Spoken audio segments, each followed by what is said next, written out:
अडवीती जुन्या लोकांना पाठ असेल ते महिलांचंही वर्णन होतं बरं का विष्णुभाऊ.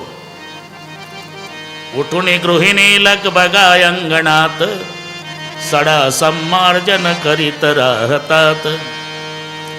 आता जर 2026 साली कवीला कविता लिहायची असेल तर सडा सम्मार्जन लिहेल का? उठून गृहिणी लग बघा अंगणात ओल्या फडक्याने फरशा पुसतात. हे तेव्हाच सांगतोय. ती आली बिचारी सारवायला लागली. वैष्णव सासरा उठला, सुनचं सारवण बघितलं, लाल डोळे. बरं का सुनबाई, तुझा बाप आहे आडव्या वशमावाला, आम्ही उभ्या चंदनवाले वैष्णव, इथे आडवं सारवायचं नाही. सुनत घाबरली बिचारीनं. उभं उभं उभं उभं उभं उभं ओबड धोबड सारवायला सुरुवात केली. तुमचा सासरा प्रातर्विधीला गेला, तिकडनं आला, विठोबा मंजन घेतलं आणि अंगणात दात घासायला लागला सासरा.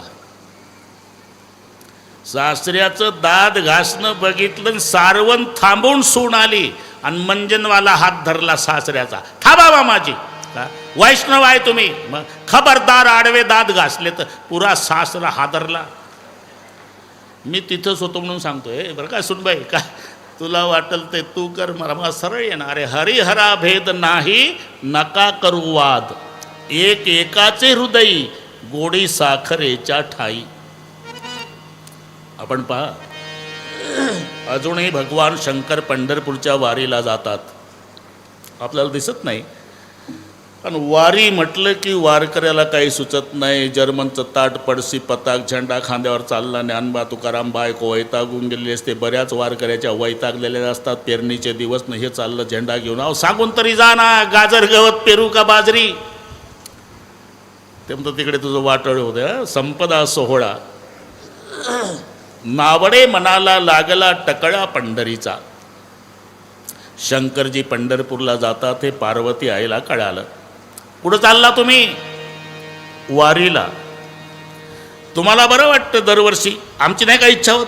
तुला काय वाटलं पार्वती, माझ्या पांडुरंगाची वारी म्हणजे काय पुण्याच्या सरसबागेतलं फिरणं वाटलं का तुला? 11-12 लाख पालाय लावू नका, मी येणार येणार म्हटल्यावर होच म्हणावं लागलं. इथं मोठे मोठे महादेव हो म्हणतात. पार्वती आईला होकार दिला आणि पार्वती आईनं महादेवराव पंढरीच्या वारीला निघाल्याचं चिरंजीवाला कळालं. कोण चिरंजीव? लंबोदर पीतांबर फणीवर वंदना, सरय सोंड वक्रतुंड त्रिनयना. आवाज दिला गणपती बाप्पानं, पप्पा थांबला ना पप्पा.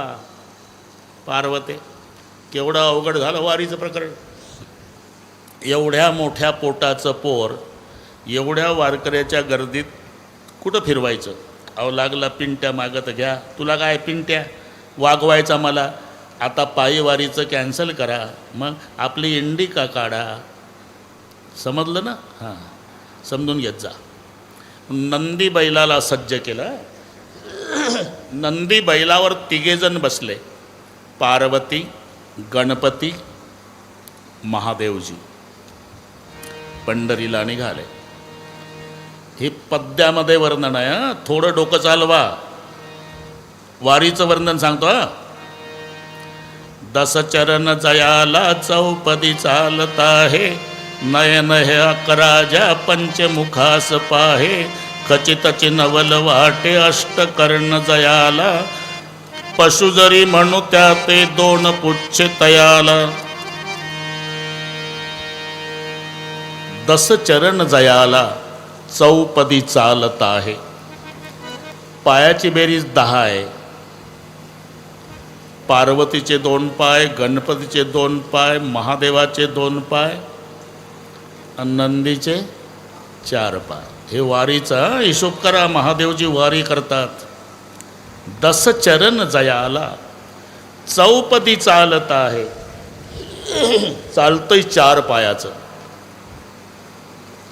नयन हे 11 ज्या पंचमुखास पाय. डोळ्यांची बेरीज 11 आहे. पार्वतीचे 2 डोळे नंदीचे 2 डोळे, गणपतीचे 2 डोळे, गळ्यातल्या सापाचे 2 डोळे आणि महादेवरावचे 3 डोळे.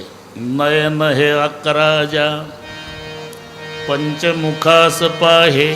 तोंड 5 आहे महादेवाचं, गणपतीचं, पार्वतीचं, सापाचं आणि नंदीचं. खचितची नवल वाटे अष्टकर्ण जयाला. कान 8च आहे बरं का वरपीजी, 8च आहे. बैलाचे 2 कान, पार्वतीचे 2 कान, गणपतीचे 2 कान, महादेवाचे 2 कान आणि सापाला नसतात कान. मग 8 वरच झाली बेरीज. पशु जरी म्हणू त्या ते 2 पुच्छ तयाला. शेपट्या 2 आहे, एक सापाचं शेपूट, एक नंदीचं शेपूट. हे महादेवजी पंढरपूरची वारी करतात त्याचं वर्णन चालू आहे. पाय 10, डोळे 11, तोंड 5, कान 8, शेपट्या 2. पंढरपूर जवळ आलं आणि ती वारकऱ्याची गर्दी पार्वती आईनं पाहिली. लुब्धली नादे लागली समाधी, मूढ जन नर नारी लोकारे. पंडित ज्ञानी योगी महानुभाव, एकच सिद्ध साधकारे. नाचती आनंद कल्लोळी पवित्र गाणे नामावळी.